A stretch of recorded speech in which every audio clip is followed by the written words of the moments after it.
नमस्कार, स्वागत आहे तुमचे आपल्या CA मराठी न्यूज चॅनलवर।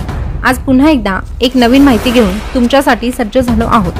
सोशल मीडियाद्वारे आणि प्रसार माध्यमांच्या द्वारे आपण विविध प्रकारच्या बातम्या ऐकत असतो। विविध प्रकारच्या घटना आपल्या डोळ्यासमोर येत असतात। तशीच एक घटना आजही घडली आहे। विम्यासाठी आपल्या मृत्यूचे नाटक रचले गेले आहे। पण ही धक्कादायक घटना कुठे घडली आहे, कशा पद्धतीने घडली आहे, हे सगळं काही आजच्या या व्हिडिओच्या माध्यमातून आपण जाणून घेणार आहोत। त्यामुळे व्हिडिओ शेवटपर्यंत आवर्जून ऐका। गुजरातमधील बनासकांठा जिल्ह्यातील धनपुराजवळ 6 दिवसांपूर्वी जळालेल्या कारचे गूढ समोर आले आहे। 1.25 कोटी रुपयांची विम्याची रक्कम मिळवण्यासाठी गावातील एका व्यक्तीने स्वतःच्या मृत्यूचे नाटक रचल्याचे तपासात समोर आले आहे। यासाठी आरोपीने स्मशानभूमीतून एक मृतदेह बाहेर काढून तो गाडीतच जाळला। इतकेच नाही तर तो 1.25 कोटी रुपयांचा विमा मंजूर करून फरारही झाला।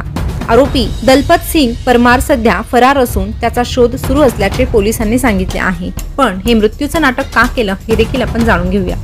दलपत सिंगचा सहकारी नरसिंगने चौकशीत सांगितले की दलपतने गावाजवळ हॉटेल उघडले होते, त्यामुळे त्याच्यावर 15 लाखांचे कर्ज झाले होते। त्याचवेळी कारवर सुमारे 2 लाख रुपयांचे कर्ज होते। या कटामुळे त्याचे कर्जही फिटले असते व 1 कोटी रुपयांचा अपघात विमा आणि 26 लाखांची LIC विमा रक्कमही मिळाली असती।